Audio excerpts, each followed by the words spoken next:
Fala galera do PodSante, do All Podcast. Hoje nós temos uma collab, uma parceria aí que eu espero que dure por muito tempo. Muito obrigado a todos vocês que estão nos assistindo, acompanhando com a gente. Eu tenho a honra hoje de entrevistar o coordenador do Conselho Regional de Educação, do 27º Conselho Regional de Educação. E ao meu lado estão os meus parceiros da Escola André Leão Puente e também do AL Podcast, o diretor querido Felipe Fraga. Também tem o professor leciona História Nicásio Costa. E temos a honra, junto aqui também temos o Sr. João de Canoas, entrevistar Francisco Ximenes, nosso coordenador. Eu queria principalmente agradecer a participação, a presença, meu amigo. E principalmente agradecer, estou honrado de novo por vocês estarem aqui nessa mesa comigo, né, Felipe? Fala aí, gente. Eu que agradeço aí pela parceria, né? Se tu me permite, hoje a gente está trazendo o All Podcast para dentro do PodSante, né? Então eu vou começar fazendo a abertura como a gente faz no All Podcast mesmo, né? Então, vida longa e próspera comunidade escolar, começando mais um AL Podcast, audaciosamente indo onde nenhuma escola jamais esteve. Eu sou o professor Felipe Fraga, diretor da Escola André Leão Puente. Então, agradecendo mais uma vez aí o convite do André, né? Nessa parceria de collab, então, do All Podcast com o PodSante, né? E a gente, então, poder trazer a nossa comunidade escolar para dentro do PodSante também, né? Com o prazer de receber, então, o coordenador, já corrigindo que tu disse conselho, mas, na verdade, é a Coordenadoria Regional de Educação. Na escola e também sou vice-diretor do Felipe. Só para não deixar fazer feio, dizer que a última vez que o Nicásio gravou com a gente foi com o celular em cima da mesa. Na verdade, a última vez que participou foi na Assembleia, na Comissão de Educação, que a gente foi lá para falar sobre a nossa apresentação. Teve o lançamento de livro da Assembleia. É verdade. Tinha microfones. Então. Tinha um microfone. No celular não era... O celular foi no anterior. Foi no anterior. Então tá explicado. E hoje nós vamos conduzir, então, esse baita papo, tá, gente? Muito obrigado. Já vou pedir que você comente, se você tiver alguma dúvida aqui no chat online, tá? A gente vai estar acompanhando ao vivo, tá? Junto com vocês. Se tiverem alguma pergunta, se vocês tiverem alguma dúvida, se vocês tiverem algum questionamento mesmo, curiosidade, podem fazer, que nós vamos estar aqui fazendo as nossas considerações iniciais. Inclusive, André, a gente tem alunos assistindo da escola, provavelmente vão fazer comentários. Então, os alunos do ALP aí que estiverem nos assistindo, né? A gente já manda um salve aí para os alunos, né, galera? Valeu aí por estar nos assistindo e deixem seus comentários depois. Estou acompanhando o chat aqui ao vivo, então. Muito bem, muito bem. Felipe, fique à vontade, faça as honras da casa, meu amigo. Acredito que essas considerações iniciais, né, já foram feitas. Então, nós convidamos aí o coordenador Francisco para fazer, então, suas considerações iniciais, né? Fazer sua apresentação aí e depois a gente passa para a pauta aqui, então. Tá, boa noite, obrigado pelo convite. E vou usar o teu lema, né? Vida longa, né? Vida longa para todos. E porque a gente vai falar, o nosso tema aqui, né? Ele tem muito a ver com a vida. E com que ela seja longa, né? Que é a educação, longa e boa. Então, esse é um grande tema para. E eu estou realizando, sabe, aqui um sonho, né? Porque há mais ou menos uns 10 anos atrás eu me embrenhei na inovação, um tema de inovação, nas empresas que eu trabalhava, nas empresas que eu colaborava internamente, depois em empresas que eu ia para dar consultoria, essas coisas que eu sempre fiz na minha vida, né? E entrei na inovação e comecei a conhecer, né, coisas novas. E das primeiras coisas que eu comecei a conhecer, e que um colega meu de uma organização que eu trabalhava, começou a trabalhar com podcasts. E eu achei muito parecido com quando ele me contou, né, que era os podcasts, que é muito parecido com uma coisa que eu admiro muito, que é rádio. Eu gosto de ouvir pessoas, tipo sala de redação, essas coisas, né? É interessante, não está vendo as pessoas, mas a conversa fluindo, aquela conversa inteligente e alegre, muitas vezes, que o rádio propicia, né? Ele tem o podcast, o podcast é uma mistura, né? Tem vídeo, tem rádio, tem de tudo. E eu estou realizando um sonho aqui agora que eu estou. Eu sempre quis participar de podcast. Esse é o primeiro que eu participo. Olha aí. Eu agradeço a vocês por isso, né? Que legal. É o nosso próprio sala de redação, né? Lá na escola, quando a gente começou o projeto, né? O podcast ainda não era tão conhecido, né? Em 2019, então nós já estamos aí no 7º ano de projeto e a gente explicava assim, é tipo um programa de rádio, sabe o sala de redação? Sei. Daí o pessoal mais ou menos realmente entendia. Lá em 2019 a sala de redação ainda não tinha vídeo, né? Hoje, inclusive, eles transmitem pelo YouTube. Ao vivo por causa do fenômeno, né? Inclusive, né? Mas então, André e o Francisco também, né, para vocês entenderem hoje como a gente está seguindo uma pauta bem de como é o o AL Podcast, então, né?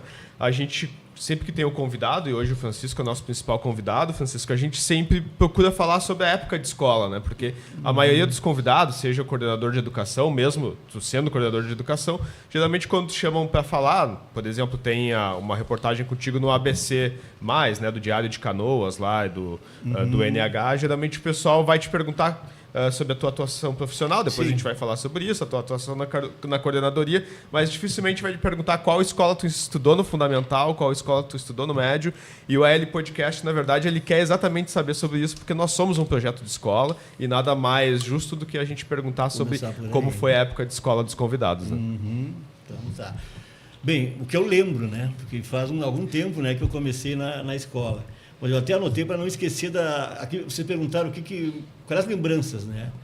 E claro que a lembrança de escola não pode existir outra que não seja a tua relação com os professores, né? É isso que marca a gente na escola. Mas aí eu não lembro do nome eu nem me lembro do nome que era na minha época, que hoje é fundamental, né? Em anos iniciais, acho que era primário na época que eu estava estudando. Eu estudava numa escola lá no Menino Deus, em Porto Alegre, que é um bairro que tem lá, né? E lá tinha uma escola. O bairro não é de periferia, mas na escola, era uma escola que eu me lembro que tinha uma periferia que morava ao lado da Ipiranga ali, que chamava Ilhota, uma comunidade. Aquela Ilhota, a maioria daqueles alunos estavam naquela escola onde eu estudava. E por ali eu comecei a conhecer, né, uma variedade, porque o bairro que eu morava era um bairro assim de classe média, né, mas aquelas pessoas estavam ali. Eu já comecei a visualizar assim, algumas diferenças que a sociedade tem. E essas pessoas que estudavam nessa escola, dessa ilhota, eles foram a origem do bairro Restinga de Porto Alegre. Uau! Porque eles foram tirados ali, né? Eles moravam do lado ali do Riacho da Ipiranga, né? Foram tirados dali e transferidos lá, que é lá no fim de Porto Alegre, né? Que é hoje um bairro para lá de reconhecido em Porto Alegre pela evolução que teve. E foi dali, e eu conheci algumas pessoas dali, né? Eu não me lembro o nome daquela escola. E de lá eu lembro da professora. E por que eu lembro da professora Vera? Porque eu comecei a conhecer um mundo alfabetizado, né? Como eu me alfabetizei lá, eu não esqueço nunca, né? Que quando eu comecei a juntar as letras, né? Juntar as letras com as frases com os parágrafos, as frases com os textos, e aí pronto, aí eu entrei, me viciei e deu. Até hoje, né? Como o nosso amigo que morreu ontem, que faleceu agora no final de semana, como dizia o Luiz Fernando Veríssimo, né? Se não tiver nada para ler, eu leio até bula. Ele dizia isso. Então, e essa professora Vera foi a que me alfabetizou. Aí o segundo professor que eu lembro, acho que aí eu estava entrando no segundo grau, estava saindo do ginásio, né? Foi um professor que reconheceu o meu talento no futebol. Eu me lembro que eu estava jogando na educação física com ele, né? E eu me lembro até porque o que ele falou, né? Eu me lembro que eu estava na frente da área, futebol do salão, né? Eu bati a bola no peito, dei um balãozinho num cara e puf! Fiz um gol. E eu me lembro que ele do campo, esse joga. Eu nunca mais esqueci daquele professor, né? Ele rindo, dizendo aquilo. Eu adorava as aulas dele também, educação física, né? Uma coisa para mim que marca muito nas escolas. E o terceiro, a professora, que aí me fez entrar numa outra área, que é a área que depois eu me formei, sou colega do Felipe, né? Em letras, licenciatura em inglês, português. E eu me lembro que aí eu comecei a valorizar a educação também, porque era uma escola privada. Essas duas outras escolas eram públicas, né? Essas duas, depois da terceira que eu fui, mas essa era privada, porque eu me lembro que num dos anos lá eu rodei.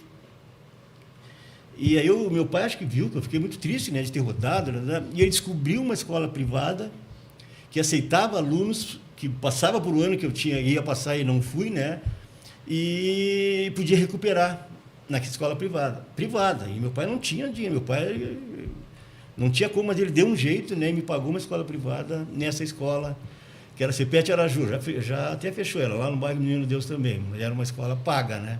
E eu me lembro de uma professora que eu entrei no segundo ano, e os alunos que estavam lá no primeiro ano já tinham estudado inglês. E eu entrei, não sabia nada de inglês, mas aí eu comecei a ver, falar, e a professora dava exercício, e ela perguntava, e eu respondia. Aí um dia ela chegou para mim, né, me olhou, olha, parabéns. Eu sei que tu chegou aqui, tu não teve inglês, mas teu desempenho me elogiou assim, né? Aquilo que ela me disse, sorrindo, eu nunca esqueci o sorriso daquela professora, não lembro o nome dela.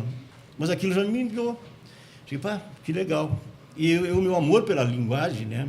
E pela língua em si, pela linguística em si, me fez talvez escolher a licenciatura em inglês e português. Nunca dei aula nenhum do outro, mas fiz licenciatura. Mas isso equivalia ao segundo ano, que seria do ensino médio hoje? Eu acho que era do ensino médio, foi essa que eu entrei e ele já tinha estudado isso.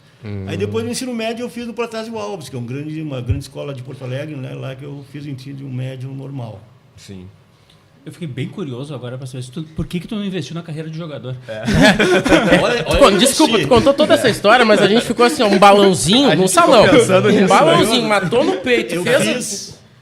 Eu fui na escolinha do Grêmio.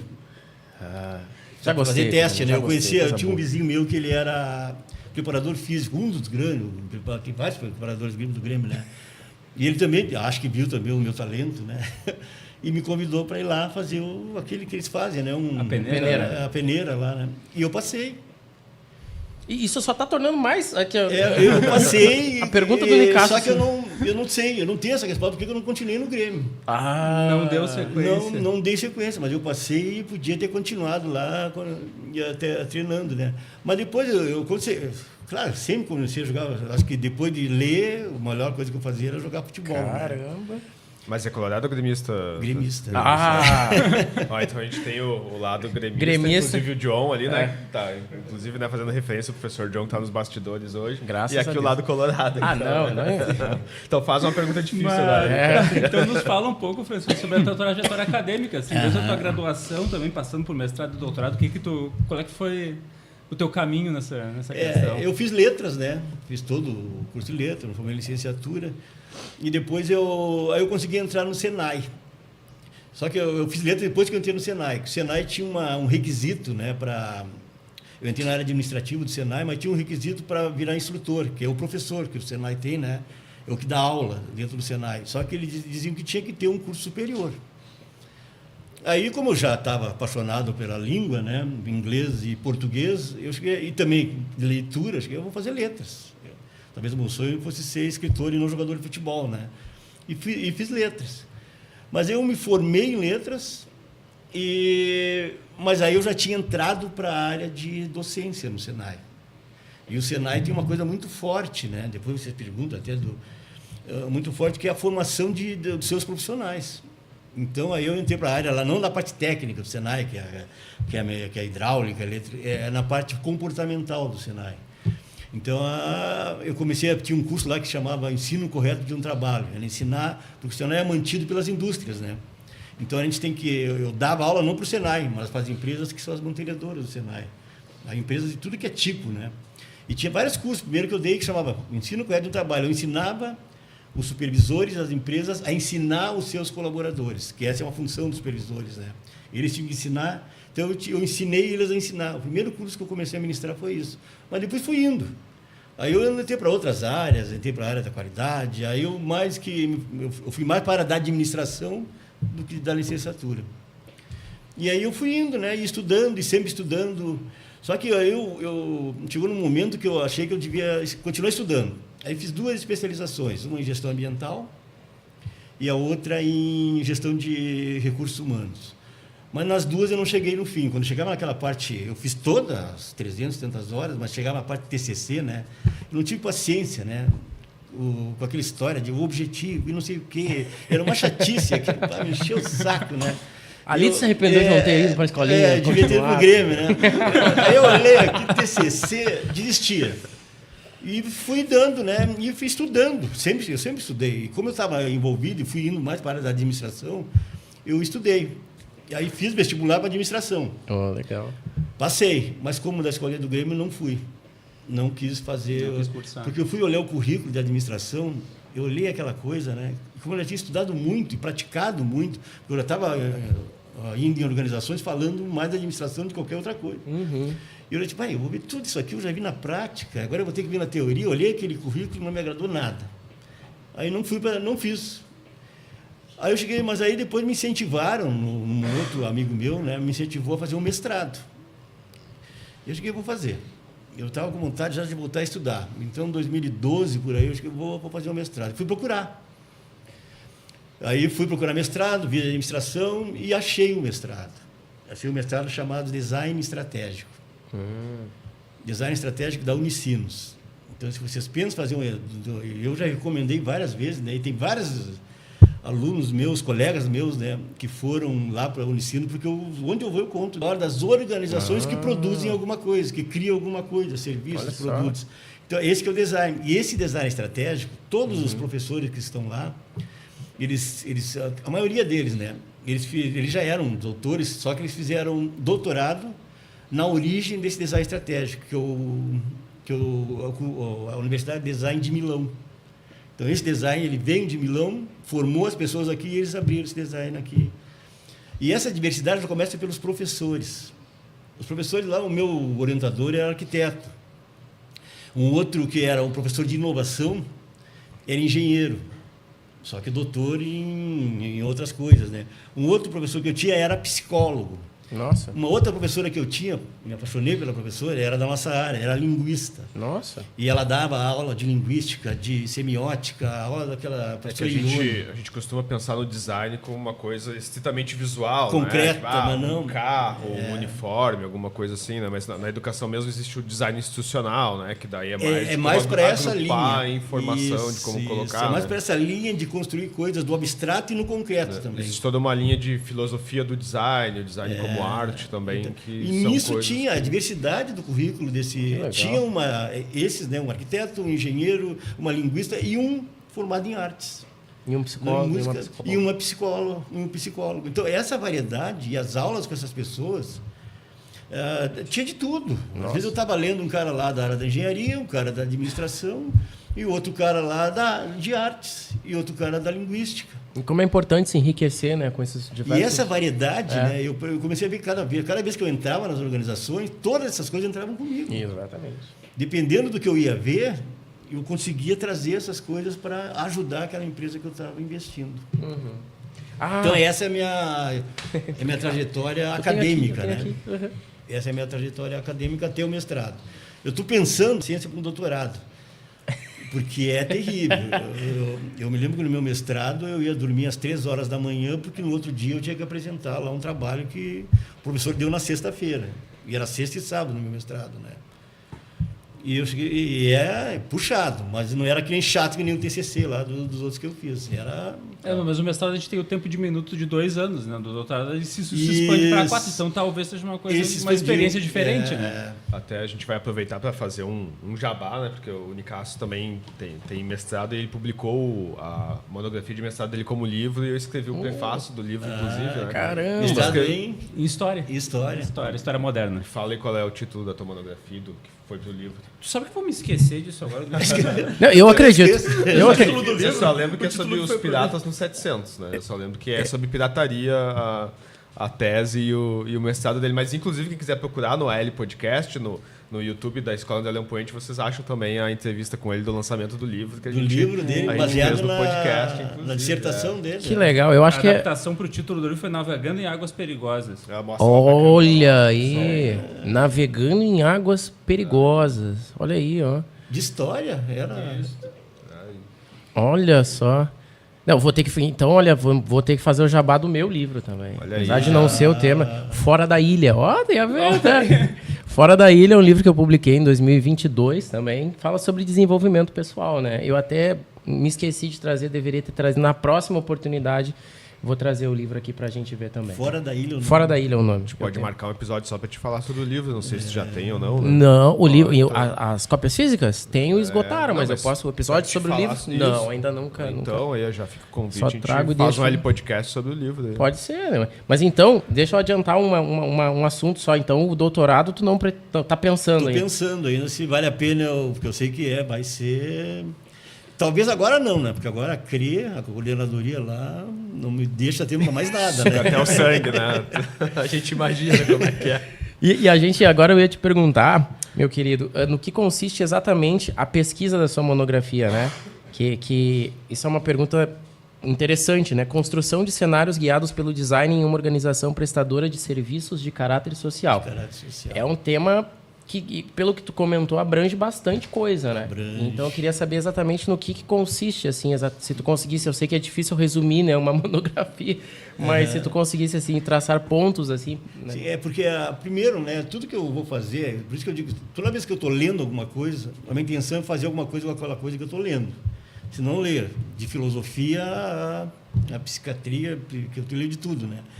Então, o design eu já comecei a pensar, né? Desde o início que eu sabia que eu tenho que fazer um trabalho aplicado em algum lugar.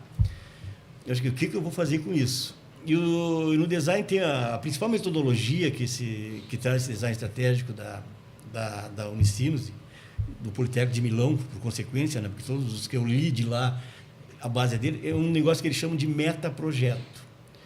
Meta significa sempre a gente olhar a coisa de fora, né? De alguma coisa de fora. Porque a gente está acostumado, quando vai falar em inovação, por exemplo, tu começa a gerar um projeto.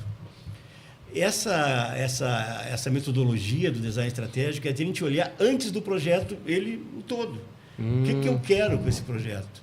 Aí eu fui olhar e eu trabalhava, eu era colaborador de uma empresa do SESC, né? E o SESC é uma empresa de atendimento de produtos sociais. O SESC atende na área de esporte, atende de teatro, atende na área de educação, atende na área da academia também, né? Então, tem várias áreas, todas as áreas dedicadas a pessoas. E eu trabalhei lá e eles estavam buscando, né, inovações. Aí eu cheguei, olha, eu vou estudar isso e vocês querem, eu gostaria de aplicar em algum lugar, aplicar mesmo, para que vocês depois façam alguma coisa com isso. Então, eu apliquei.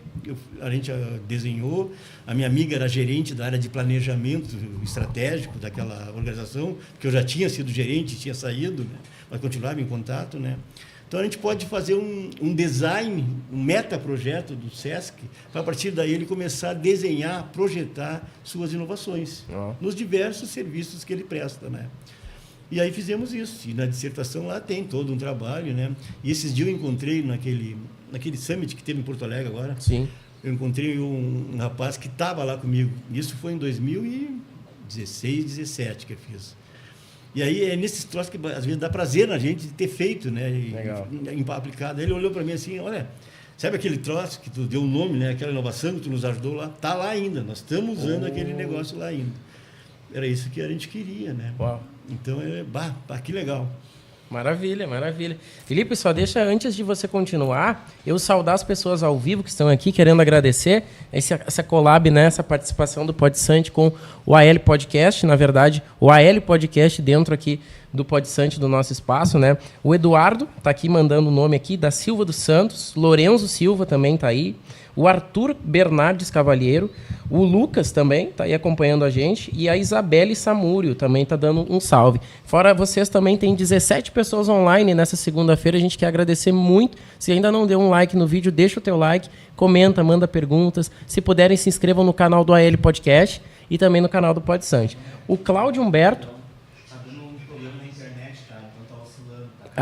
Tá. Mas tranquilo. A internet resolveu bloquear. Tá. Pra mim, tranquilo. Então qualquer sistema, o pessoal observar algum travamento é por conta da internet que tá oscilando. Tá bom, perfeito. Tô acompanhando ao vivo aqui, ao vivo tá, por enquanto, tudo normal. O Cláudio Humberto tá mandando boa noite, e a Joana também, a Joana Andréa, tá mandando boa noite, e Lala também mandou um boa noite aqui pra gente. Então, vocês podem comentar no chat, tá? Se estão ouvindo bem, se tá tudo certo por aí, que é ao vivo, às vezes acontece isso daí. Mas agradeço vocês, agora passo a direção novamente pro... Quem é aluno do ALP, né, que tá assistindo lá de dentro da escola, inclusive, já...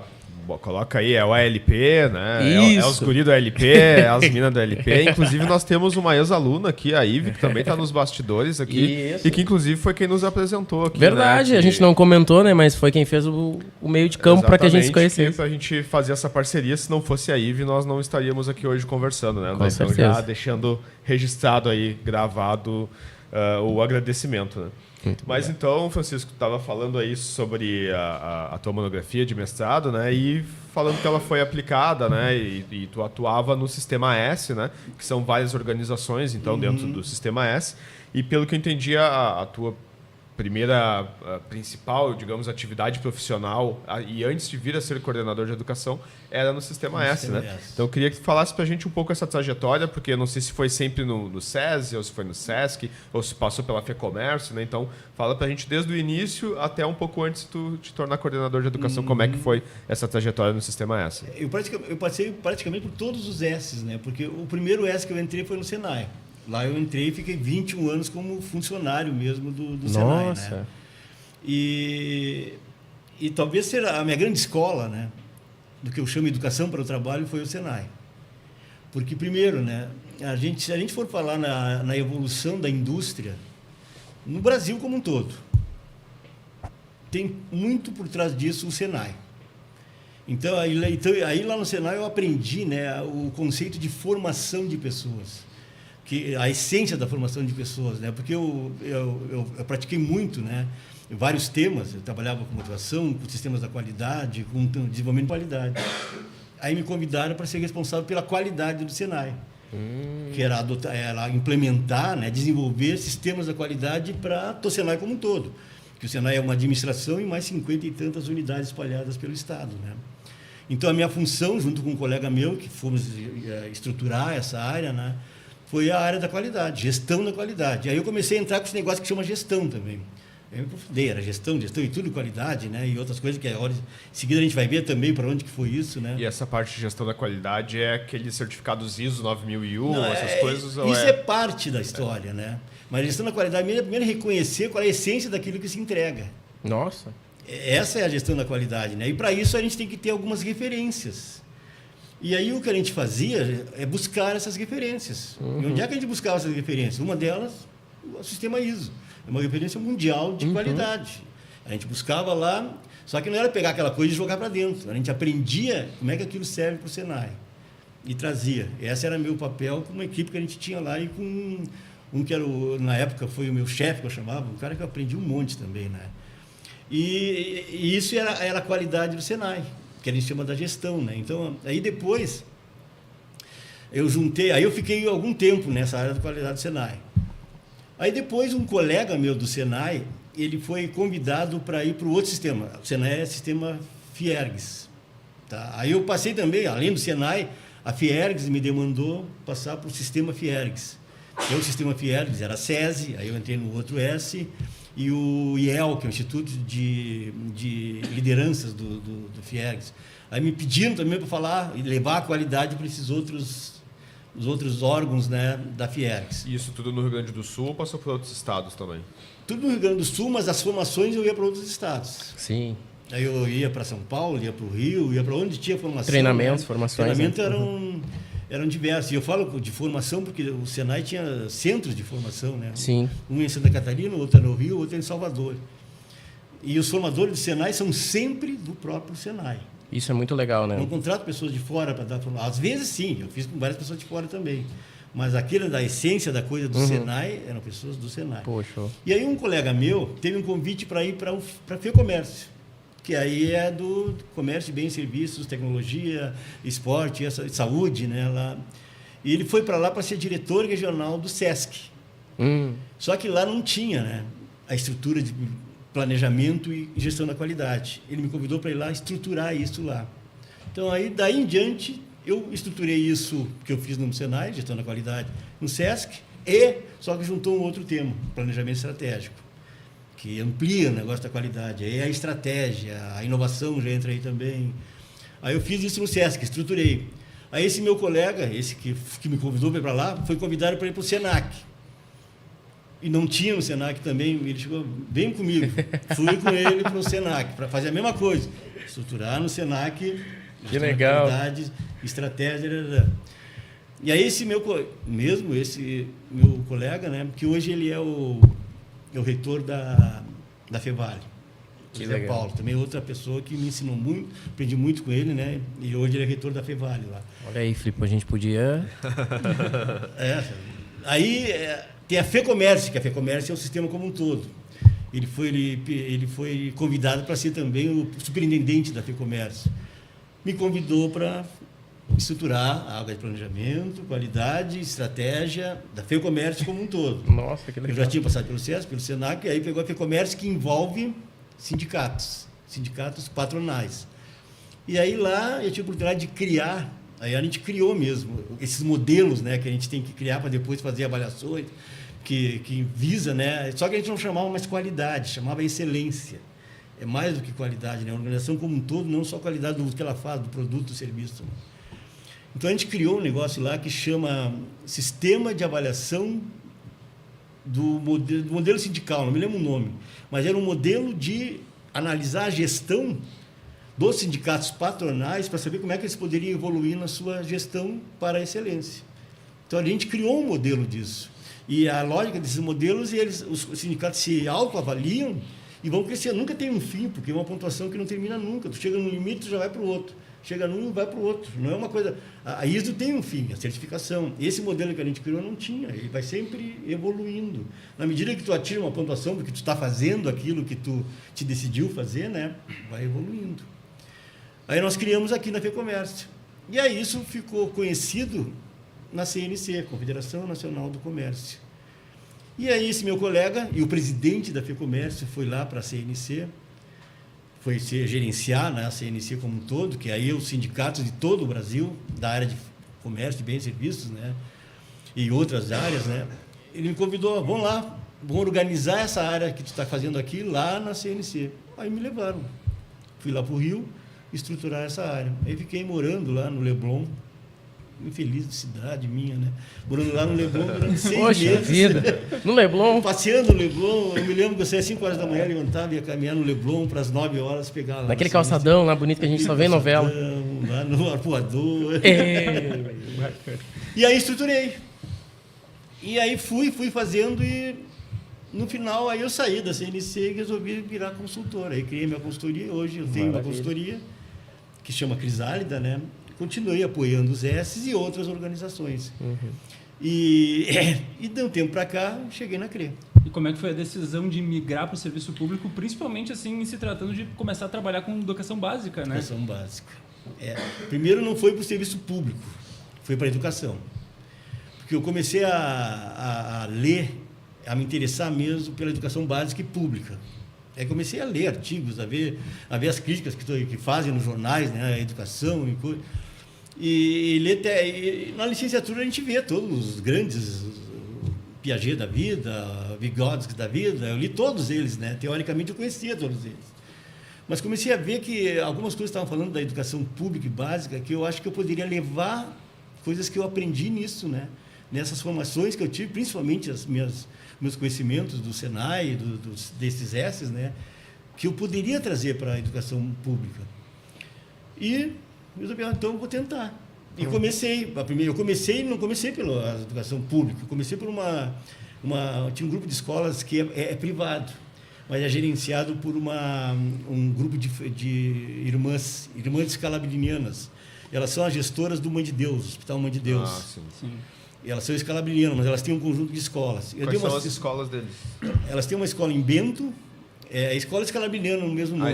Às vezes tem um outro nome, mas ela tem em Bento, em Anta Gorda, Guaporé e Frederico. E aquela que pegou enchente ali perto de Estrela e Encantado. Mussum, não. Não, ela, toda vez que dá enchente aquela cidade, o rio entra lá. É Lajeado? Não, é perto de Lajeado e de Estrela. É para lá de Encantado ali, vai lá. Eu esqueci o nome. Mas Cruzeiro do Sul? Não é Cruzeiro do Sul, é pertinho ali também. Lá elas têm uma escola. Então, essas 4 escolas eu fui dar uma assessoria. Fiquei 5 anos com um modelo de avaliação também, de gestão, que a gente criou para as escolas, e fazendo esse modelo, implantando nessas escolas. Fiquei durante 5 anos dando assessoria para elas. E depois, mas eu comecei a teimar. Eu queria insistir, não, eu quero ir para a educação pública. Porque eu quero ajudar e quero aprender também, e achei que a educação pública tinha algumas coisas que eu poderia ajudar a sua mudança, a sua evolução, a sua gestão. Que legal. Pensada de alguma forma, como eu vinha pensando em outras organizações de vários tipos que eu tive, né? E aí surgiu a oportunidade da CRE. E como é que foi o processo seletivo? E aí o processo seletivo é um edital, né? Aí eu tenho uma amiga que é professora de uma escola estadual em Porto Alegre. Aí ela olhou o edital, e quando ela olhou o perfil do que eles queriam para esse coordenador, que é o meu apelido hoje, que eu digo. Virou meu primeiro nome, no caso. Só me chama de coordenador, então meu apelido é coordenador. Ela olhou aquilo lá e falou comigo, uma amiga minha, que trabalhei com ela lá no Senac. Né? Qualifica RS, eu acho que ela me disse, olha, eu peguei isso aqui do Qualifica RS, tem esse edital, quando eu li esse perfil aqui, isso aqui é para ti. Eu olhei e concordei com ela. Tudo que dizia ali era o que eu estava fazendo, já fiz e queria fazer mais e queria fazer na educação pública. Vou me candidatar.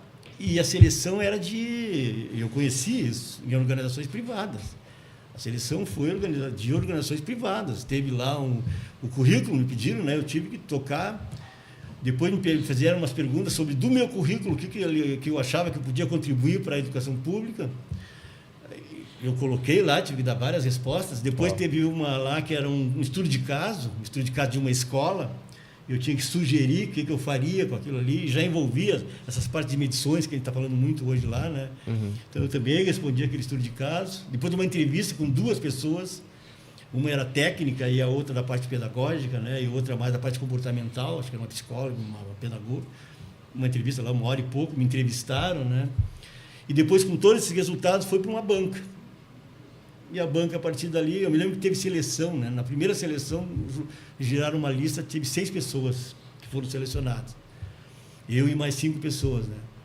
E depois teve uma outra seleção de 3 pessoas. Nossa, processo árduo, né? E eu fiquei entre os 3 e esses 3 foram escolhidos por uma banca lá, que eu não tenho certeza bem quem são, não tenho ideia de quem foram essas pessoas da banca lá. E aí eu devo ter mentindo muito bem ali e fui escolhido. Fui escolhido para ser o que eu sou hoje. Deixa eu fugir um pouquinho da pauta antes do André passar para a pergunta dele ali.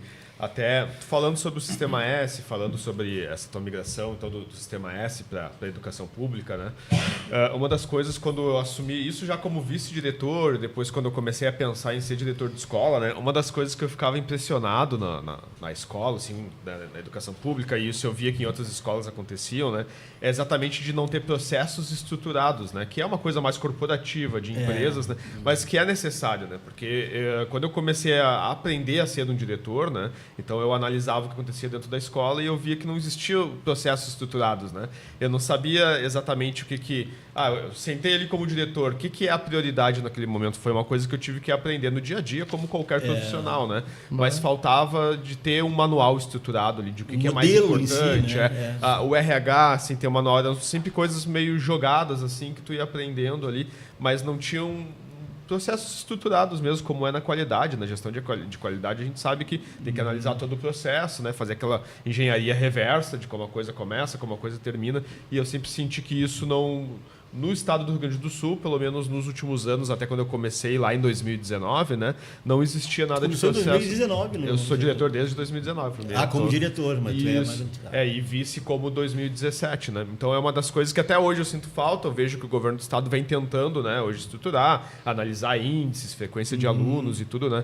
Mas aí também tem a parceria com o Instituto Unibanco, que também tem uma plataforma onde a gente abastece, mas a coisa fica muito no virtual, né? É muito difícil a gente conseguir trazer aquele processo que está no virtual e aplicar ele no dia a dia, né? E como é que tu tem enxergado, assim, quando entra numa escola, não acha que falta essa coisa dos processos mesmo, do que o diretor faz, o vice tem que fazer, o supervisor tem que fazer, porque isso é coisa que eu não encontrava esses processos, assim, quando eu comecei, né?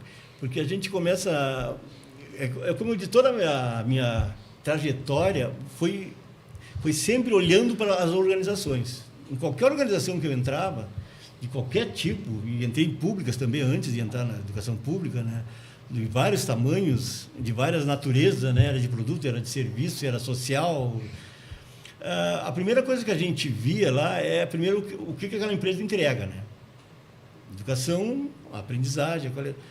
E depois a gente tinha que analisar alguns princípios estruturais. E esses princípios estruturais, desses modelos que eu falei para vocês, que a gente criou e se espelhava nesse, tipo a ISO, que a ISO é mais direta, né? A ISO é mais o objetivo deles. Mas os outros modelos que a gente criou, a gente criou e implementou. Eles têm algumas coisas que a gente chamava de, não era bem requisitos, mas eram tópicos, assim, né? Que falava, olha, o primeiro tópico que a gente vai ver lá era de 1 a 8, por exemplo. O primeiro tópico que a gente tem que analisar como é que, para funcionar adequadamente uma organização, como é que deve funcionar as suas lideranças. Tá? E as suas lideranças têm diversos nomes nas empresas. Na educação, né? Diretor, vice-diretor, supervisor. São diferentes papéis, mas são lideranças. Então, nesse modelo, a gente tem que ver, dependendo daquela organização, o que cabe, né? O que cabe, o que tem que ser feito para essa liderança seja efetiva. Esse é um dos temas. O outro tema, né, aí vem o segundo. Essas lideranças não estão lá para liderar, elas estão lá que pensam o futuro. Qual é o aspecto? Planejamento estratégico. Então, o que é um planejamento estratégico? O que você deve fazer para dizer que está pensando estrategicamente? Aí, esse modelo tem vários. É essa avaliação que a gente levar para as organizações. E é isso, talvez, que a gente tenha que trazer, não para as pessoas estarem se avaliando por alguma coisa de fora, mas para essa, olhando essa coisa, que era o que a gente fazia.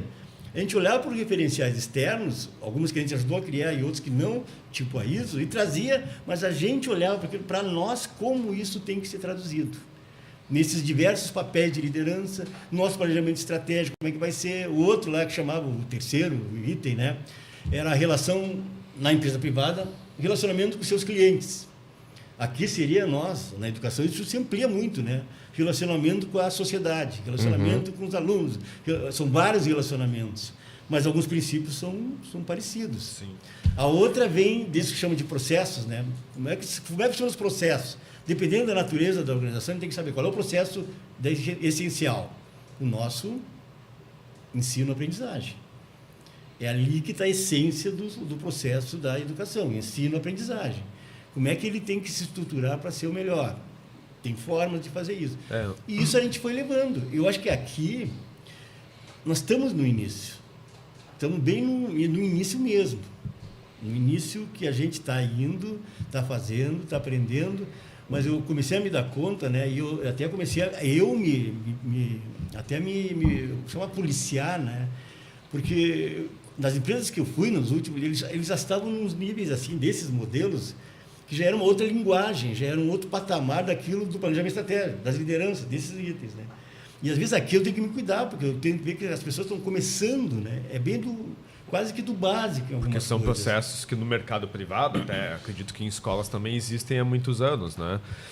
Eu entendo um pouco disso porque minha irmã trabalhava com qualidade, que é o ISO, né? Ela trabalhava aplicando ISO, norma, ela trabalha com relacionamento do cliente também, né? Então, conversando com ela, eu entendo um pouco disso, né? Mas, por exemplo, na escola eu fiquei muito impressionado que hoje em nenhuma escola existe a figura de quem faz o RH da escola, por exemplo. O diretor é o responsável, né? Ele tem que ou ele fazer ou delegar isso para alguém, né? Então, geralmente, uma escola, alguém assume isso, ou é o próprio diretor, ou é um vice, ou um supervisor, ou um secretário. E quando essa pessoa sai da escola, ninguém sabe mais como é que faz, porque não tem nem as senhas dos sites onde tem que fazer as coisas, né? Então, dentro desses processos da Secretaria de Educação, da rede estadual, né, não existe aquilo de, não, é essa pessoa aqui que vai fazer o RH. Quando ela for substituída, tem que ter uma outra pessoa no lugar dela e a gente já saber dentro da escola quem é que vai fazer, né? Hoje fica tudo muito a cargo, o diretor escolhe, se não tem mais aquela pessoa, a escola demora um pouco até se readaptar e alguém assumir aquele processo, né? E até isso as coisas estão acontecendo, isso, né? Porque não existe no lugar escrito quem é que tem que fazer, né? Diz assim, o diretor é o responsável, mas o diretor é responsável por muitas coisas, né? Não só o RH, e não existe a figura do RH, né? Então, isso é uma das coisas que eu achei estranho na rede estadual quando eu assumi como vice, como diretor, né? Tu vai ver nesses aspectos, vê na ISO lá, tem um dos itens da ISO, né? É a gestão de pessoas. Que a ISO diz, porque a ISO faz isso de novo, né? Aí tem vários itens lá, de atende, mas esses outros que a gente criou também era gestão de pessoas. Então, aí gestão de pessoas tem algumas coisas que são, assim, básicas, né? A primeira que eu falei para vocês é a seleção. Qualquer gestão de pessoas de uma empresa, né? Mas como é que vocês selecionam? Como é que vocês montam o perfil? Como é que faz o processo de seleção? A segunda é como é que vocês desenvolvem. Porque as pessoas nunca chegam prontas naquela organização. Elas chegam com a sua experiência e ali elas têm que, de algum tipo, ter uma formação para aquela organização, né? Então, como é que elas chegam? Então, tem que ter alguma coisa estruturada de formação. Mas formação contínua. Não é dar um curso e pronto, vai embora. Tem que ter formação contínua. E tem um outro elemento, né, também, que é que esse às vezes assusta um pouquinho, mas é saber como é que as pessoas estão desempenhando o seu papel.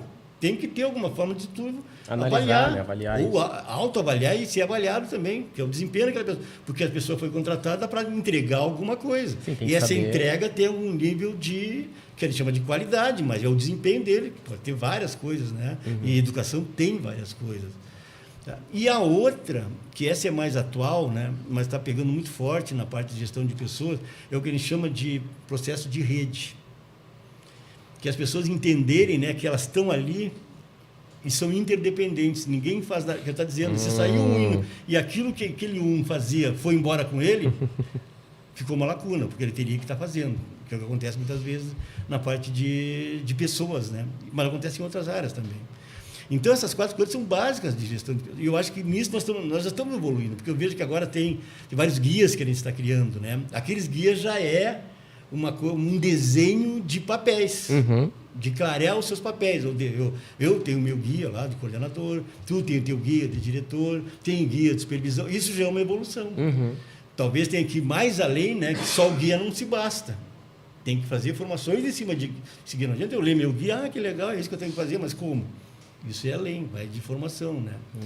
Então, eu acho que isso a gente está evoluindo. Já tem uma base, mas aí só tem que... E sempre que a gente tem alguma forma de avaliar isso, saber onde é que a gente está, a gente consegue... Só que tem que parar para isso. Aí tem que ter tempo para fazer essa parada. Esse guia está em que nível que a gente está? Está nesse nível. Para sair desse que ele tem que fazer, tem que ir além desse guia. Como? Fazendo isso. Então, vamos fazer. Esse fazer exige estrutura. Estrutura quer dizer gente, recurso, tecnologia, existe um monte de coisa para dizer que aquela coisa vai impactar na empresa como um todo. Essa análise é muito importante, né? Felipe, eu queria agora também, furando um pouco a pauta, mas é que tu comentou uma coisa interessante ali, que tu falou que quando chegou na cadeira de diretor de um colégio, tu não sabia exatamente por onde começar, assim, tipo, qual é a coisa principal. Deixa eu te perguntar, mesmo tendo 2 anos como vice, é muito diferente? Qual que é a principal diferença? Assim, claro que eu sei que quem decide, no fundo, é o diretor. O vice ele vai acabar estando um pouco mais... Mas tu não ganhou, assim... Não digo know-how, acho que seria forte, mas experiência com as demandas, de, tô acompanhando ele de perto, que nem o Nicásio, tipo, tô vendo ele de perto, sabe? Tô vendo que precisa disso, tô vendo que ele comenta sempre a respeito daquilo. As principais diferenças que teve, assim, daí já volto pra pauta, prometo. A maior dificuldade quando tu assume assim como direção de escola, e também acredito que na coordenadoria deve ser a mesma coisa, é de tu saber para quem tu delega algumas coisas, né? Porque tu tem que... Eu, por exemplo, eu sempre tive dificuldade de delegar e acabava trazendo tudo para mim, eu querendo fazer tudo, né? Centralizava tudo. Então, a maior dificuldade para mim foi de começar a delegar, né? Porque enquanto a vice, tu só tinha que cuidar de um turno e delegar algumas coisas de um turno, né? E alguém te demandava as coisas que tu fazia, que era a diretora anterior, né? A partir do momento que eu me tornei diretor, aí eu passei a ter que delegar, né? Então, tem algumas coisas que algumas pessoas têm mais perfil para fazer, outras pessoas têm mais perfil também para fazer, né? E algumas coisas como o RH, por exemplo, não existia um manual que dizia quem é que tem que fazer, né? E quando falta, tu pode delegar para a secretária, mas quando falta a secretária, quem tem que fazer é tu, ou tu pode passar para um vice, ou tu pode passar para um supervisor, ou pode passar para um orientador, né? Então, é esse tipo de processo que não existe escrito, assim, né? É uma coisa que tu tem que aprender na prática como fazer, né? Principalmente o que delegar, né? E é também aproveitar até as personalidades das pessoas, que algumas elas têm mais aptidão para alguma coisa, outras para outra, e é isso que é um pouco mais difícil de tu saber quem tem mais potencialidade para fazer uma coisa ou outra, seja RH, seja financeiro, né? Mas esses 2 anos ajudaram ou não? Não te trouxeram assim como vice? Sim, ajudaram bastante, assim, porque antes de eu ser diretor, eu assumi o cargo que hoje o Nicásio tem, né? Que é ser vice-geral, que daí tu faz o financeiro da escola, né? E aí tu passa a ter, então, já mais uma visão mais de como a escola funciona estruturalmente mesmo, né? De as verbas que tem, né?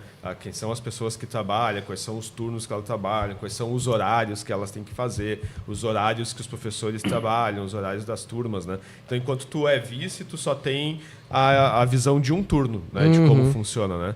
E a partir do momento que tu vira diretor, são 3 turnos daí, né? Já passa a ser bem diferente, a visão que se tem. Né? Entendi. Antes também, coordenador, né? Que é o teu, que eu fiquei sabendo que é o teu apelido. De continuar, tá? Me fazer a minha pergunta, eu queria saudar também as pessoas que estão online aqui. O chat já está com várias mensagens. Obrigado, gente, pelas 18 pessoas online agora. Não se esqueça de se inscrever lá no canal do AL Podcast, no canal do PodSante, e deixar um like no vídeo também. A Joyce Knupp, desculpe se eu errar o sobrenome, tá? O Knupp, não, boa noite. A Nara Machado também, maravilha. Parabéns, coordenador. A Estela Grassman também tá aqui, boa noite. O José Deon tá mandando boa noite. O Arthur Cavalheiro tá dizendo, vamos. Aluno. Vamos, Arthur. Valeu, esse aí é aluno, ó. A Joana mandou um vamos. Vamos então, Arthur, vamos lá. Joana Andréa também está aqui. Olha, parabéns, Felipe, pela iniciativa de levar nosso coordenador e dar oportunidade para os ouvintes conhecer ele um pouquinho. Obrigado, Joana, pela audiência qualificada. O SRH Filmes. A todos uma boa noite. Boa noite, gente. Obrigado. Cassiane de Almeida também está aqui. Boa noite. Obrigado, Cassiane. João Lopes mandando boa noite. A Tatiane Maciel mandando boa noite. E o Jonathan... esse é o Sr. John. Vida louca é quem estuda. Coordenador, passando para a próxima pergunta, como é que tem sido a experiência até aqui, na sua coordenadoria lá? Né? E também, assim, aprendizagens, né? Dificuldades, vamos dizer assim, e coisas boas também que tem trazido, né? Primeiro, eu sempre digo, né, que eu tenho uma frase que eu comecei a ouvir muito, né, aqui dentro, né, que é as demandas, né? Nós temos muitas demandas. Quando eu ouço essa palavra, eu digo, olha, ainda bem que eu tenho muitas demandas, né, porque para isso que eu fui selecionado. Se não tivesse, o que eu estaria fazendo aqui, né? Então, as demandas vieram. Então, a primeira coisa que eu tive, assim, eu digo que é sorte, né? Mas eu entrei na CRE e a gente sabe que esse momento de mudanças, né, as pessoas, e talvez pelo ambiente, pela cultura, né, que a gente está, do Estado, tem algumas mudanças em alguns momentos que a pessoa entrou né, e esse vai mudar tudo, né? A primeira coisa que eu fiz, o primeiro encontro que eu tive lá com os funcionários, lá, eu disse, olha, a minha equipe já está aqui. Eu não vou trazer ninguém, não vou mudar ninguém, e vai ser com vocês que eu vou trabalhar. Eu digo que tive sorte porque tenho ótimos assessores, né? Porque as demandas já vieram. A primeira semana que eu estava lá, já vinha coisa chegando na minha mesa lá, né? E mas que diabo é isso? O que quer dizer isso? E aí, as minhas assessoras diretas lá, né? O Felipe conhece bem lá. Eu perguntava, já vinha, né? E já vem. Então, isso já me deu. Eu já tive aqui fala em prazer, eu já tive o prazer de ser bem recebido por essas pessoas. Oh, né? Coisa boa. Recebido no sentido de me apoiar naquilo que eu era um completo leigo, né? Então, isso foi muito bom. E depois, né? Eu comecei a perceber que realmente, né? Eu fiz uma boa escolha. Eu sempre digo, eu escolhi estar aqui e estou gostando de estar aqui. Tem trabalho? Tem muito trabalho.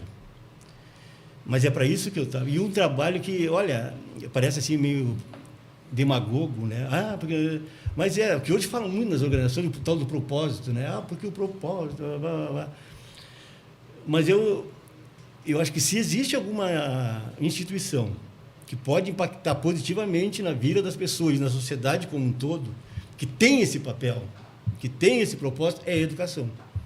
E é onde eu estou. Eu acho que dá para impactar e ser impactado. Não quer dizer que eu estou impactando, eu também estou. Muitas coisas que eu orientei lá, eu estou revendo agora. Porque ali, naquele ambiente, ali naquela cultura que eu estou, tem algumas coisas que eu estou trazendo, né? Tipo, se eu pegar a ISO, por exemplo, se eu entrar com uma ISO ali, eu estou... Porque a ISO é muito rigorosa em algumas coisas. E não serve isso ali. Algumas coisas servem, mas outras não. Mas os outros modelos que eu tenho, mais flexíveis, né, e vão mais das pessoas se reconhecerem naquele modelo e crescerem nele, eu acho que dá para utilizar. Então, eu me sinto, às vezes, bem cansado, muitas vezes, né, mas sabe aquela história do bom cansaço, né? Que tu bota a cabeça no travesseiro e diz, hoje eu fiz isso. E hoje pode ser domingo ou sábado também. Não precisa ser de segunda a sexta. Então, eu digo que eu estou ali há 7 meses, 8 meses, que parecem 8 anos já, né? Mas é aprendizado. Legal. Aprendizado contínuo, né? Cada dia aparecem coisas ali que eu não veria em outras organizações, principalmente em gestão de pessoas. Que legal. E nessa entrevista tua que eu li lá do ABC, né? E nos encontros que a gente tem, então, né? Uma vez por mês, esses encontros são com os diretores de escola, então, né? Alguns dos diretores que têm o desafio de tentar aumentar o IDEB das escolas nesse ano, né? E eu vi que ali já a entrevista foi logo que tu assumiu, né, como coordenador. Foi semana, eu acho. E ali já se falava sobre o IDEB mesmo, né? Então, ele é um desafio porque a minha escola, por exemplo, a gente não atinge os 80%, porque principalmente do noturno, que os alunos não aparecem para fazer a prova. Participação, né? Dos alunos. É um trabalho de convencimento de que eles apareçam. E, além disso, o IDEB também, depois se quiser falar um pouquinho, ele envolve outros índices, né? Como, além da participação da prova, também as aprovações, o número de alunos que são aprovados e não reprovados, né? Então, São vários aspectos que englobam o IDEB, né? E como é que é a tua visão quanto a isso, quanto ao índice aplicado à educação mesmo, assim, né? Tu acha que ele é um reflexo da qualidade do processo de ensino-aprendizagem, né? Ou ele é só um índice que está mais relacionado a verbas, para se receber verbas no Estado? Como é que tu enxerga o IDEB como um termômetro do processo de ensino-aprendizagem nas escolas? Primeiro a gente tem que...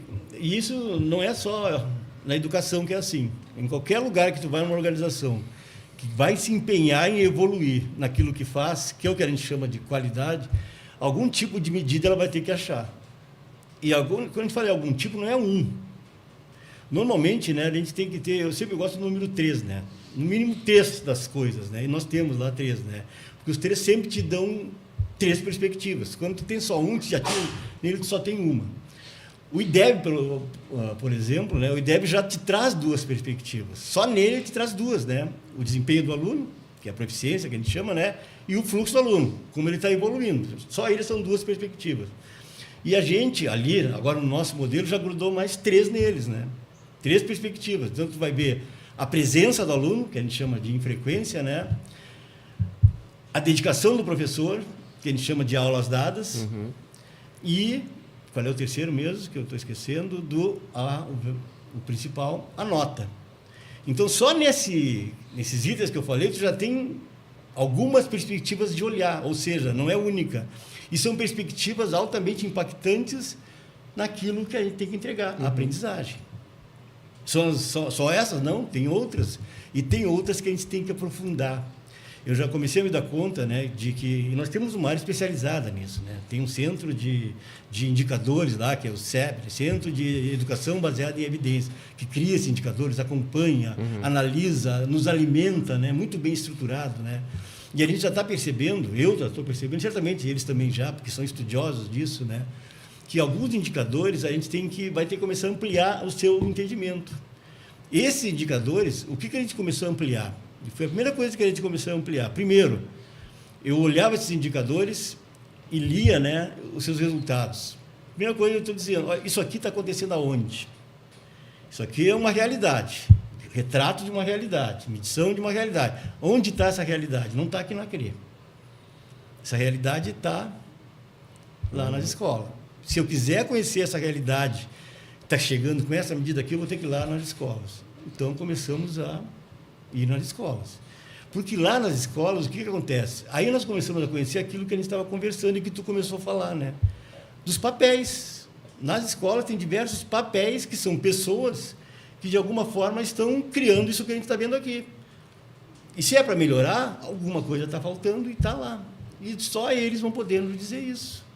Então, e a gente não poderia, porque isso sempre tiveram presente. Só que ninguém olhava. Agora a gente está olhando e vai lá.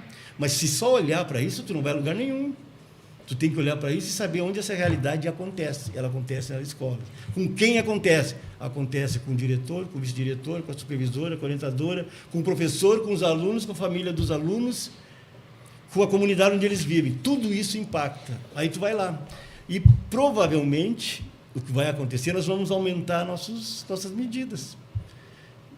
Aquela medição da infrequência que a gente tem, né, ela pode ter outras grudadas, né? Qual é a frequência? Quanto por cento dos alunos que não vêm são de que modelo, de que origem econômica eles vêm? Não tem outros. Porque a gente vai saber como vai ser a abordagem com esse vai certificar, né? São outras medições. Só que a gente só consegue saber isso na medida que a gente vai ir abrindo, né? Então, aí, quando a gente fala aqui, até na pergunta tinha o caráter científico disso, né? A gente começa a ver primeiro, né? A estatística. Qualquer ciência tem estatística. Primeiro, a gente tem que ter diversas ciências. Tem uma ciência matemática que a gente vai ter que levar, tem uma ciência da psicologia que a gente vai ter que olhar, tem uma ciência da linguística, da linguagem, da comunicação que a gente vai ter que olhar para levar as soluções que estão precisando. Tem uma ciência das próprias artes, né, que tem um impacto relevante no desempenho do aluno e na presença do aluno. Tem uma ciência do esporte que a gente vai ter que levar. Então, tem várias ciências que a gente vai ter que estudar. Eu sempre estou começando a repetir, né, que a gente tem que começar a fazer na escola aquilo que a gente pede para os nossos alunos. Estudar. Porque a gente vai ter que fazer coisas diferentes, a gente vai ter que inovar. E para inovar, a gente tem que fazer pesquisa. E eu disse para vocês, só vou reforçar isso, né? Que eu comecei a me dedicar à inovação, né? E aí comecei a atuar em 2 grupos de inovação. Um grupo da FGV, de São Paulo, que era só bambambam. Eu ia lá uma vez por mês, eu estava na FGV de administração em São Paulo. Aí eu chegava lá num grupo grandão assim, entrava lá só doutores da área da administração da FGV, só falando de inovação. E ia para um outro, que era a Fundação Nacional da Qualidade. Está terminando o nosso tempo, é isso? Não, só avisa quando fechou 1h05 ali, mas a gente... Tá. Então, aí uma outra organização que eu fui, a Fundação Nacional da Qualidade, também, só com grupos de inovação. E desses grupos de inovação, eram de empresas inovadoras, reconhecidamente inovadoras. Que eu comecei a falar com as pessoas que estavam ali e fui nessas empresas. Para saber como é que eles pensavam, como é que eles desenvolviam, como é que eles realizavam, né? Porque eu já sabia que elas eram inovadoras. Porque uma era a 3M, por exemplo. Conhece a 3M, né? Claro. A 3M é reconhecida, tem livros de inovação, que é o cara da 3M que escreveu. É um cara da área de marketing. Só que ele saiu da área de produção, foi para a área de marketing. Aí eu visitei a 3M. E aí eu perguntei, como é que vocês estão estruturados, né, para fazer a inovação, né? Quantas pessoas vocês têm? Todas aquelas perguntas, a estrutura, qual é? Para vocês fazerem isso continuamente, o que vocês fazem? Aí a primeira coisa que ele me disse, nós temos 200 cientistas. Ou seja, o papel dessas pessoas lá na 3M é só pesquisar novos produtos para a 3M. E a 3M tem pelo menos 6 áreas de negócios que eles atendem. Primeira coisa, né? Cientista. Tem pessoas que, além de... Mas eles só eram cientistas mesmo. Fui na Natura. Mesma coisa. Cheguei na Natura, né? Eu primeiro tinha conhecido um cara da Natura que estava nesse grupo que eu fazia lá, da FGV, grupo dessa fundação. Esse cara, ele era doutor em Química. Funcionário da Natura. Quantos cientistas vocês têm aqui? Nós temos 100 e poucos cientistas na Natura. Eu visitei a Natura, uma coisa enorme e linda lá na Natura. De novo, papéis. Tem que ter gente pensando, pesquisando. Aí eu fui na Embraer, conhece a Embraer, né? Embraer é top de avião no mundo, né? A segunda de avião de inovação, na área de aviação no mundo, não é no Brasil. Fui lá na Embraer. De novo, cientistas. Do lado da Embraer, acho que é Campinas que é a Embraer, se não me engano. Do lado da Embraer tem o ITA, Instituto de Tecnologia Aeronáutica. O CEO da Embraer era formado no ITA. O cara gerente do planejamento lá, que é o cara que me levou lá, era formado no ITA. O cara da inovação da Embraer, formado no ITA. Então, todos eles, né, cientistas, formados ali do lado da Embraer, que foi os caras que fizeram ser a Embraer. Então, aí eu comecei a me dar conta, né? E aqui, na educação? Onde é que estão nossos cientistas? Aqui tem, né, mestre. Esse dia eu encontrei, nós fizemos um evento lá também, foi um outro da área de matemática, um professor. Ele foi apresentar o trabalho dele, né? Também mestre em matemática, apresentou o que ele está fazendo com os alunos dele, pesquisa, inovação. Ele pesquisou, está fazendo inovação com aquilo ali. Uma outra menina também na área de linguagem, a mesma coisa. Então, isso é uma coisa que nós temos que reforçar, porque agora a gente está nesse que ele chama de ciclo de governança, nós estamos agora medindo aquilo que a gente tem na mão e mudando a nossa rotina. Que em inovação se chamava de melhoria contínua, melhorando a nossa área de aprendizagem contínua, melhorando a nossa sala de aula, melhorando a nossa estrutura, né, investindo na nossa parte financeira, lá que chama o Agiliza, né, na nossa infraestrutura, mas é tudo no básico, ali nas rotinas. Para ir além disso, né, tem que ter uma estrutura que esteja constantemente pensando e a educação, mais do que... Se a educação não tem os seus cientistas, não tem... Quem é que pensa isso? Não esporadicamente, mas pensa sistematicamente. E só para finalizar esse ponto da pauta, assim, né? Hoje a conversa dentro das escolas, né? Já há 2 semanas é o 14º salário, né? E a premiação para os alunos, né? Então, essa é uma das coisas que eu não posso deixar de perguntar, porque a conversa dentro, assim... na pauta... E que na escola vão cobrar. Não, como é que não fez a pergunta? O que o coordenador acha, né? Porque hoje a gente tem uma preocupação. Primeiro... eu como diretor dentro da escola e também dentro do sindicato, né, que tu citou, que eu também participo, que é de simplesmente o professor aprovar, as escolas aprovarem os alunos, porque querem o 14º salário e os alunos não terem condição, né? E de que isso seria uma espécie de digamos assim, basicamente os alunos, é uma preocupação que a gente tem. Qual é a tua visão sobre isso, sobre o 14º salário, se ele não vai causar esse tipo de coisa, que é avançar alunos, aprovar alunos sem eles terem condições para aprovação? Porque, primeiro, o nome disso, né? De novo, não é só a educação que tem. Não, agora que chegou aqui, né? Parece que outras áreas, outros estados já têm isso, né? Mas o nome disso é reconhecimento. Reconhecimento financeiro, econômico. Tem outros tipos de reconhecimento? Tem vários outros tipos de reconhecimento. Mas esse é um dos que talvez impacte mais diretamente. Ele é efetivo no longo prazo? Não sei. Provavelmente não. Provavelmente ele pode cair numa outra que, se ficar só nisso, talvez não. Mas ele é efetivo no curto e médio prazo? É muito efetivo. Eu vi várias organizações, trabalhei com organizações que tinham isso. E tem isso. Só que tinham outros tipos de reconhecimento. Promoções, que também é uma coisa que está começando. Promoções, né, ao longo do diretor, né, para os níveis da hierarquia da empresa. Isso vai ter também. Esse é mais contínuo e de mais longo prazo, né? Então, eu acho que eu acho que ele vai dar um bom resultado, porque financeiramente, né? Porque uma coisa nós vivemos num mundo que o dinheiro é importante, né? E vivemos também na educação pública, os nossos alunos são, não talvez na sua maioria, mas em grande parte, de comunidades vulneráveis. E esse incentivo, esse reconhecimento da participação deles, vai ajudá-los primeiro eles participarem. Então, eles vão entrar. Aí, claro, vai ter a segunda parte. Além de participar, eles vão ter que tirar uma boa nota, porque ela também vai impactar no IDEB como um todo. Mas isso cabe a um outro tipo de estratégia, né? Só o reconhecimento não vai dar. Mas eu acho que ela vai apoiar muito fortemente no curto e médio prazo. Mas a gente vai ter que fazer outras melhorias, né, no processo de ensino e aprendizagem, para garantir que isso não seja assim banalizado, né? Deixa eu aproveitar para pegar o teu gancho que tu falou sobre essa valorização, né, através das promoções. A gente está exatamente no momento de avaliação da promoção de classe, né? Inclusive, 2 dos aspectos avaliados é de inovação e de criatividade, né, que tragam então melhorias para a educação. E a gente colocou o projeto do podcast, então nós colocamos o projeto, colocamos os certificados, né, de todas as mostras que nós levamos, que nós levamos para mostras pedagógicas, né? Então, já aproveitando também, né, que a gente está fazendo o projeto acontecer aqui, já para citar, porque a gente sabe que as gurias que estão nos assistindo lá vão te ajudar a avaliar o projeto quando chegar nesse aspecto, né? Então, e eu sou avaliado pela coordenadoria, né? Os meus colegas, né, que participam, como o Nicásio, aí sou eu que avalio, mas se olhar no sistema consta lá para ele também o projeto do podcast, então, que acontece desde 2019, só para pegar o gancho. Lembrar, aí, né? Eu já disse no início, né? É um prazer estar aqui, porque era um sonho fazer podcast. Então...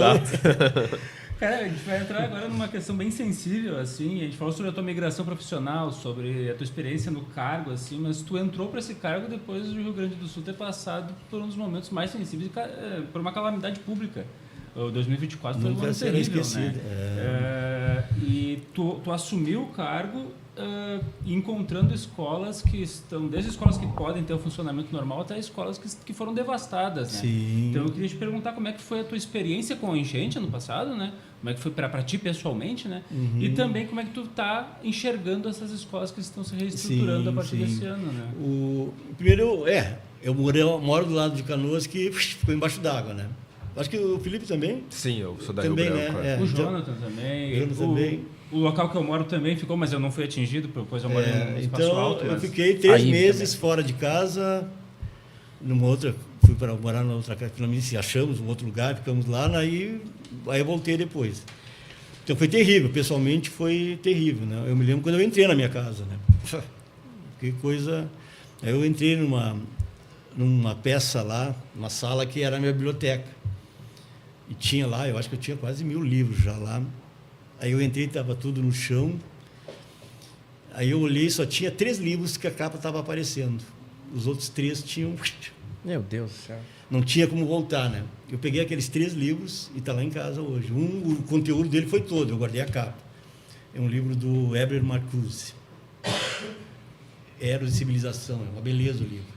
Então, esse eu guardei, está lá em casa. E os outros livros, um era do Leonardo Boff, e o outro eu não me lembro mais. Então, esses livros estão lá. Aí eu me lembrei, quando eu vi aqueles livros lá, né, de que a frase mais usada naquele tempo pelas pessoas, as pessoas diziam, eu perdi tudo. Aí eu pensei assim, até escrevi, botei um texto lá no meu Instagram, dizia assim, eu perdi quase tudo. Porque quando eu vi aqueles livros lá, eu me lembrei, eu já tinha lido quase todos eles. Eu li quase todos. E como eu sempre li para fazer as coisas, então, é como dizia de novo nosso amigo Luiz Fernando Veríssimo, né, que a graça do livro, né, é a lombada e o cheiro do papel, né? Então, isso continuava na minha memória. E os conteúdos. Esses estão comigo, né? Foram os livros lá. Isso continua comigo. E aí, isso me consolou, né? Mas é horrível, é horrível.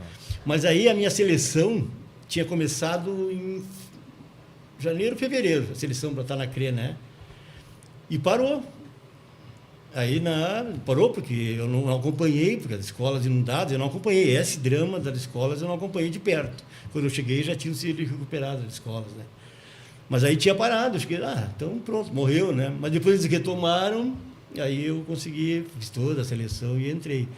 Mas quando eu cheguei na CRE, já tinha passado o drama, né? E eles me contam, as meninas me contam lá do que foi. O Felipe viveu isso, né? Foi abrigo, né? Sim, nós fomos. Foi abrigo, outras escolas foram abrigo e outras foram inundadas, né? Então foi horrível. Hoje, felizmente, nós só temos uma escola que não abriu, tá? Que é a Teresa Friscuti, fica lá na Matias, né? Aquela escola, o prédio não tem jeito, né? Está completamente... Só que aí vem a parte boa da coisa, né? A parte boa é que ela vai ser completamente nova e vai ser um modelo da nossa escola resiliente. Legal. Então, uma parceria com um instituto chamado Instituto Alana, que a SEDUC fez, né? Eles desenharam um projeto de escola resiliente. Uma escola completamente adaptada à natureza, né? E resistente, né, às crises climáticas que a gente vem a ter. Toda preparada com isso. Esse projeto já está aprovado, só tem que definir agora quando é que começa a obra. Mas é a única escola, as outras todas foram, né, foram aos poucos melhorando, né, e entrando no seu normal. Então, é só essa que está ainda... E, coordenador, quais são os projetos para o futuro da 27ª Coordenadoria Regional? A 27ª é assim, primeiro, né? No futuro imediato, o Felipe não vai deixar mentir sozinho, né? É o IDEB, esse é o futuro imediato, esse que ele está trabalhando fortemente, e agora, né? 3 meses, 12 semanas a gente vai, só o ano que vem que sai, esse é o do futuro imediato. Mas eu já estou, aí é pessoal, né? Claro que eu dependo, né, de decisões que não estão na minha instância, né? Controle. Mas a minha intenção é trazer essa área de inovação. Porque eu já comecei a estudar, a estruturar, e a inovação tem duas linhas de inovação, né? Uma que chama inovação tecnológica, é toda aquela que depende de algum tipo aqui, né? Aqui é uma inovação tecnológica, depende de algum tipo de mídia, né? Para funcionar. Se a gente estava conversando sozinho aqui, era nosso. E tem uma inovação social. Então, essa inovação social, eu já comecei há horas que eu já me aprofundo muito nela, e ela é completamente própria, né? Porque a inovação social, ela é realizada pelos seus usuários, pelos seus entregadores, pelos seus participantes, pelos seus realizadores. É nesses que tu tem que envolver, apoiados, claro, também por tecnologia. Sim. Então, essa é a minha visão de futuro, de médio e longo prazo, enquanto eu estiver na CRE, né? Legal. É fazer, organizar, estruturar, pelo menos na CRE ali, talvez uma mini estrutura. Já até falei com a nossa secretária sobre isso, já falei com as relações que eu tenho, né, para poder fazer isso. Ela disse, não, vai comigo, tem essas oportunidades, mas claro que oficialmente, depois de estruturar e ver projetos e coisas, né, tem que ter outras pessoas envolvidas nessas decisões. Mas a minha visão e claro, né, aperfeiçoar aquilo que o Felipe estava dizendo no início, né? Aperfeiçoar as rotinas, porque quando a gente fala em qualidade, né, a qualidade tem duas coisas, né? É a rotina e a melhoria. A gente está melhorando já, mas as coisas que melhoram vão para a rotina. A gente tem que gerenciar muito bem a rotina para tu ter condições de delegar muitas vezes, né? Saber coisas que são tuas e coisas que não são tuas, mas como é que, para quem vai delegar, como é que aquela pessoa tem que estar preparada para aquilo, né? Então, isso faz parte também. Isso tem que ter cuidado, esse olhar tem que ter... Só que para isso tu tem que criar equipe para isso, né? Não é eu que vou controlar e nem gerenciar tudo isso. Tu tem que ter equipe. E a primeira coisa de uma equipe, de uma estrutura que a gente chama, né, é a equipe. Porque é elas que fazem as coisas se realizarem, desenvolverem e impactarem. Muito bom. Obrigado, coordenador. Felipe, estamos encaminhando para o final? Exato. É isso, exatamente. Infelizmente. Deixa eu aproveitar, então, que nós estamos indo para o encerramento, né? A gente poder abrir a palavra para o Francisco poder se despedir também. Eu queria falar um pouquinho sobre o projeto em si, né? Sobre o AL Podcast estar acontecendo no PodSante, até porque o Francisco estava nos perguntando, antes da gente começar a gravar, né, como é que isso tudo aconteceu. Então, eu já comentei que foi a Ive que proporcionou que nós nos conhecêssemos na escola. O André é músico, né? Então, ele se apresentou lá na escola para divulgar a escola de música em que ele trabalha, e a gente aproveitou lá para ele fazer um show na escola junto com o aluno que também queria tocar. Os alunos todos ali, não foi muito legal. Aquele dia foi muito legal. Então, a gente conseguiu fazer esse show onde os alunos participaram junto com o André, e a gente começou a conversar, e eu mostrei para ele que a gente está montando uma sala de podcast dentro da escola, inclusive. A gente já tem a sala com revestimento acústico, né? A gente chegou a separar verbas para comprar o equipamento. A gente geralmente acaba usando em outras coisas, né? Porque agora a gente usou na internet, né? Mas a gente ainda está estruturando as verbas para criar esse estúdio lá. Então a gente começou a falar sobre a nossa experiência com podcast. O André disse que tinha um podcast, também nos convidou para participar, né? E eu disse para ele que tinha gostado de conversar com ele, que a gente podia então trazer o AL Podcast para o PodSante também junto com os nossos convidados, né? Porque o projeto em si ele também prevê fazer essas parcerias, né? Para a gente poder então gravar com outras pessoas, né? Com outros projetos. E como o projeto do André já tem uma certa visibilidade, para a gente também é interessante trazer a nossa comunidade e os nossos convidados para participar junto com ele. Então foi assim que nasceu, né? Então, para quem não conhece, né? Que for público mais do André do que nós, né? Nós somos da Escola André Leão Poente. O AL Podcast é um projeto de escola, né? Inclusive, eu trouxe hoje para presentear o coordenador aí o busto do André Leão Poente. Olha né? aí! Que legal! Você saber que esse busto, você encontra o busto original lá na Praça da Matriz, né? Então, lá onde tem o monumento ao Júlio de Castilhos, se olhar um pouco para o lado, existe esse busto, né? Que foi um busto presenteado pelos alunos do André Leão Poente. Então, quando ele faleceu, os alunos se reuniram e fizeram esse busto para ele, né? Então, você tem até uma inscrição lá, que morto vive no coração dos seus alunos, né? E isso a gente imprimiu com uma impressora 3D na escola, que a gente recebeu da Secretaria de Educação. E aí a gente conseguiu um artista que fez o projeto pra gente, e a gente imprime, então, o busto na escola. Eu já deixo para te presentear aí como lembrança, então, do episódio que nós gravamos hoje, né? E o projeto de podcast em si também, ele prevê essas conversas, a gente tirar um momento para poder conversar sobre outras coisas que a gente nem sempre tem a oportunidade de conversar lá dentro da escola, né, Francisco? Então, já agradecendo aí a tua participação, e já abro para poder te despedir também aí e falar sobre a experiência de gravar conosco hoje. Então tá, muito obrigado. Adorei a conversa. Legal. Nem parecia que estavam filmando, né? Aí que é bom. Aí quando é assim é muito bom. Eu tenho uma certa resistência à câmera. Aqui tem 3, né? 4. E tem uma que é só em ti ainda, né? Mas lidei bem com elas hoje. Coisa boa, foi muito bem. Então, muito obrigado, e estou à disposição. Sempre se precisarem de algum apoio, contem com a CRE. Para recomendar algum tipo de coisa, por favor, contem sempre conosco. Vai ser um prazer. Eu vou contar mesmo. Se tá falando, tá gravado, viu? Tá gravado. Olha a câmera. Muito obrigado por ter ajudado a realizar meu sonho de participar de um podcast. Olha isso, que legal. Então, agradecer a presença do coordenador, agradecer o André também, né? O Felipe por ter me convidado novamente para a gente voltar a participação no projeto, elogiar o espaço, que é muito bacana. É isso. Isso aí. Gente, obrigado. Vou deixar o diretor se despedir por último, né? Queria agradecer aqui ao coordenador pela presença. Muito, muito querido. O papo fluiu muito bem, né? Ao Nicásio também, ao Sr. John de Canoas, a Ive aqui também, principalmente ao Gabi que está operando, né? Terminar aqui que só faltou a Tatiane, gente. Ó, coordenador Francisco, diretor, Sr. John, parabéns pela oportunidade e um grande abraço. Orgulhosa por estarmos na mesma caminhada. Educação. Botou um coraçãozinho. Obrigado. Queria me despedir, agradecer também a presença de todos vocês. São 13 pessoas ao vivo agora, nessa segunda-feira à noite. Muito obrigado. Até o próximo PodSante. Agora eu passo a palavra para o diretor encerrar. Agradecer então mais uma vez por último aí, André, por nos receber. É o segundo episódio. Lembrando que a gente tem um outro episódio onde a gente fala sobre a educação como um todo, fala sobre o projeto de podcast. Inclusive onde o professor Sr. John, que está hoje nos bastidores aí, participou, o professor Hidalgo também, que é um dos co-criadores aí do projeto de podcast da escola. Agradecer também a casa, que nos recebe mais uma vez aqui, o Estúdio Sonido também, né?